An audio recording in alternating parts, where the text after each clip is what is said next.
Hey everyone, today I wanted to talk about my golden rule for practicing with the metronome.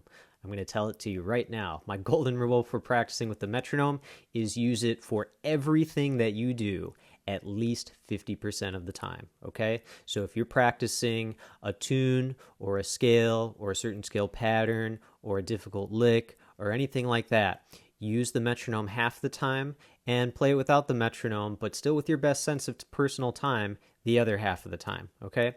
Metronome and non-metronome practice are both important for a couple reasons.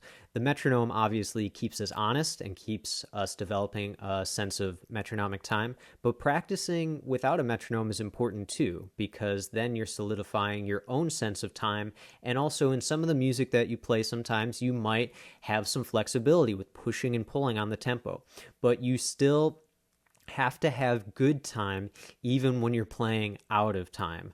One of the first pieces of advice I was ever given about the practice room was to never practice out of time. And I think there's a lot to be said about that, okay? So here's an example of some different ways that I use the metronome. I'm going to use the tune Autumn Leaves for this example and just pick a random tempo, and that's going to be my quarter note. How about quarter note equals 100? Let's see what that feels like. 1, 2, 3, 4.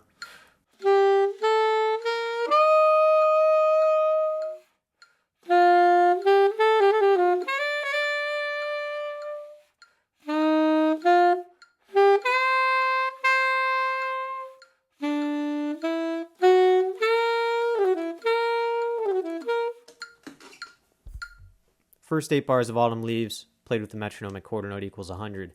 Now, a really important thing to be able to do, especially if you're playing jazz, is to be able to play with the metronome on 1 and 3 or 2 and 4. 2 and 4 is really going to emphasize the strong beats in jazz. It's going to help you swing. So now I'm going to mute 2 beats of the metronome, or I could just cut the tempo in half and put it at 50, but my metronome has a feature where I can mute 2 of the beats, and this is going to be 2 and 4. So I'm going to play the same melody, and now the metronome's on 2 and 4. 1, 2, 1, 2, 3, 4.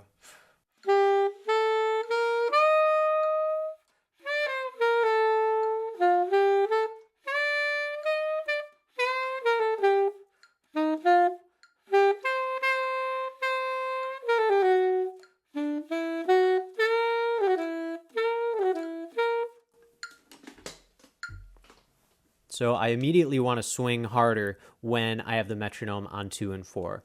Now, if at any time you're practicing a difficult lick or pattern and you feel like you can't get it under your fingers, the key is going to be to use the metronome and slow that lick or pattern down. Okay, so let's take some random lick, like, and let's say I'm having a difficult time with that. Let's see.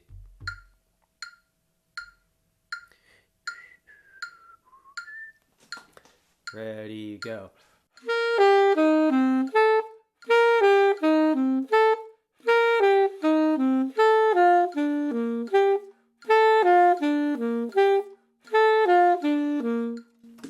Then I'm going to gradually increase the tempo until I can play it where I want to be able to play it.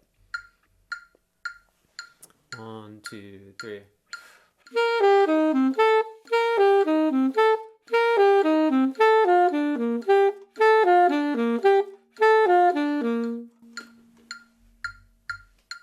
One, two, three.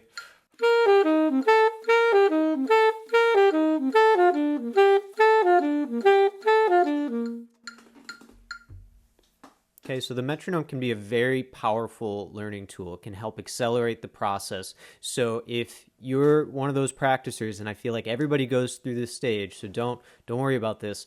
If you're one of those people who hates the metronome, who just hates putting it on, it makes you feel uncomfortable, slow things down, learn to like it. You'll eventually learn to love it, because what's going to happen is it's going to help you get to where you want to go faster, okay? So slow in time practice is always better than fast out of time practice. Remember that.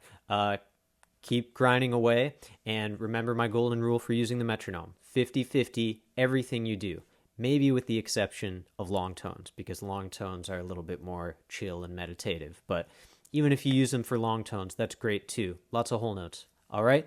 Let me know if you have any questions, and I'll see you in the next training.